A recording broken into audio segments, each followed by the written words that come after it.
సాహితీ మిత్రులకు నమస్కారం. కాంతి నల్లూరి కథల ఛానల్కు సుస్వాగతం. కార్మిక కర్షక మహిళల కథల సమాహారంలో నేను సాబీర్ గారి 2 కవితలు పరిచయం చేస్తున్నాను. ఒకటి పానకం, షీర్ ఖోర్మా. ఆకాశం లేని భూమి. సాబీర్ జర్నలిస్టుగా పనిచేస్తున్నారు. నిప్పు, ఒక దేశద్రోహి ప్రేమ కథ అనే 2 కవితా సంపుటాలు వచ్చాయి. కొన్ని కవితలు కన్నడంలోకి, హిందీలోకి అనువాదం అయ్యాయి.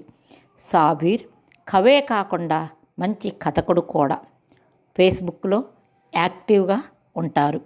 కవితల్లోకి వెళదామా? మొదటి కవిత పానకం, షీర్ ఖోర్మా. రామాయణం సాక్షిగా సీతమ్మను అపహరించింది నేను కాదు. ఆమె మీద అపవాదు వేసింది నేను కాదు. మహాభారతంలో ద్రౌపది చీరలాగిన మయసభలో నేను లేను. కర్ణుడి మీదకు బాణం వేసి ప్రాణం తీసింది నేను కాదు. ఔరంగజేబుతో బంధుత్వం లేదు. శివాజీ మహారాజుకు శత్రువును కాను.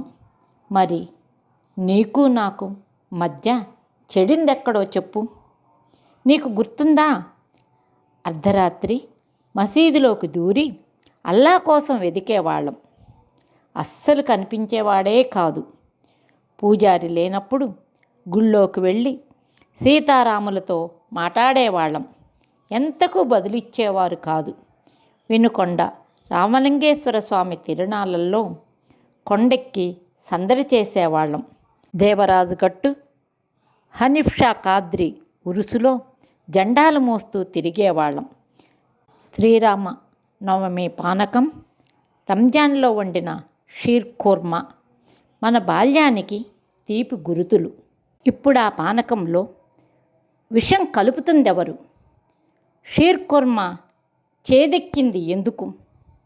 అరే దోస్త్, మసీదు కింద శివలింగాలను కాదు, వాడి కుర్చీ కింద మన మృతదేహాలని వెతుక్కుందాం పద. రెండవ కవిత ఆకాశం లేని భూమి. ఈ భూమికి ఆకాశం లేదు, సూర్యుడు లేడు, వెలుతురు లేదు, చంద్రుడు లేడు, వెన్నెలా లేదు, నక్షత్రాలు లేవు, మెరుపుల మిరిమిట్లు లేవు, పిడికిళ్ళు వడగళ్ళు లేవు, కారు మబ్బులు లేవు, కాకి అరుపులు లేవు. ఒట్టి భూమి ఉంది. భూమి మాత్రమే ఉంది.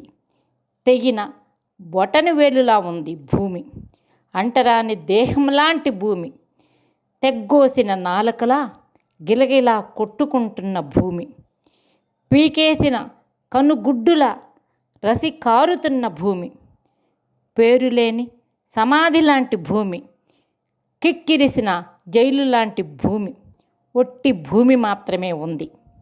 వాగులున్నాయి, వంకలున్నాయి, మైదానం ఉంది, అడవి ఉంది, అడవిలోన పిట్టుంది, గట్టుంది, మండే గుండెలు వెలిగించిన దండకరణ్యం ఉంది, చెట్టుంది, పుట్టుంది, బుసలు కొట్టే పాముంది, ఊరి మధ్య గుడి ఉంది, ఊరవతల గుడిసె ఉంది, ఊరికి దారికి మధ్య పగిలిన చేతి గాజుల నెత్తురుంది, నేల కాళ్ల మధ్యలో ఎండిన వీర్యం మరకలున్నాయి, అటూ ఇటు ఎటు చూసిన 6 అడుగుల భూమి ఉంది.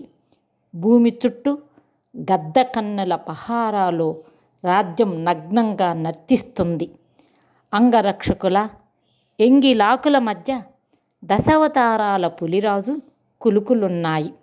రాణిలేని అంతఃపురం పడక గదిలో బంగారు లేడి శవం ఉంది. శవం పక్కన బాణం మీద మాయమైన ఆకాశం నెత్తుటి వేలుముద్రలున్నాయి.